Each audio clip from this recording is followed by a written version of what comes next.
कांगणे, रविराज साबळे या पोराजवळ काय आहे? ते शेतकऱ्याची प्रश्न सोडण्यासाठी तळमळ करतात, तर तुम्ही त्यांचे फॉलोवर पागा, त्यांच्या माग लोक किती राहतात पहा. आणि तुमचे आमदार निस्ते घरायनं झोपा काढतात.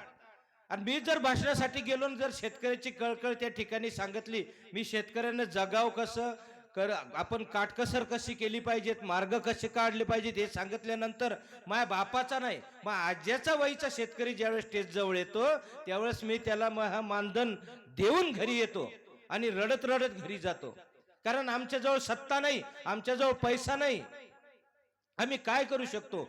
पण तुम्हाला सांगतो, तुम्ही सत्तेचा गैरवापर केल्यानंतर या जन्मात विमानानं फिरसाल, पण दुसरे 10 जन्म डुकर बनून नरकात जासाल. शेतकऱ्याचा श्राप खरा नाही.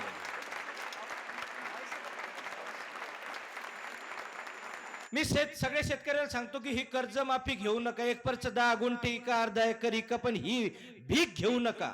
आणि यायला पुढच्या वेळेस धडा शिकवल्याशिवाय राहू नका.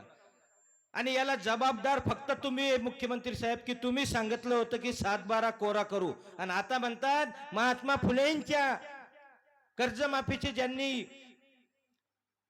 जी माफी घेतली त्याला फक्त 50,000 रुपये, रेग्युलर वाले 50,000. मग देता कोण आलं? कर्जमाफी घेतलेले तर 99% शेतकरी आहे ना. नसले ते रानडुकरासारखे तुम्हाला जे काम करायचे नाही ते करता.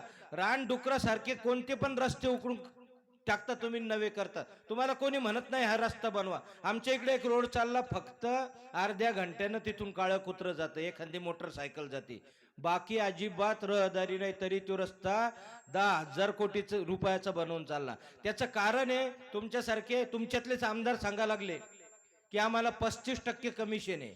आमदाराला 35%, खासदाराला 50%, मंत्र्याला 60%. म्हणजे 10,000 कोटीचा रोड तुम्ही 40,400 कोटीत करता. 10,000 कोटीचा रोड 400 कोटीत करता आणि 6,000 कोटी वाटून खाता.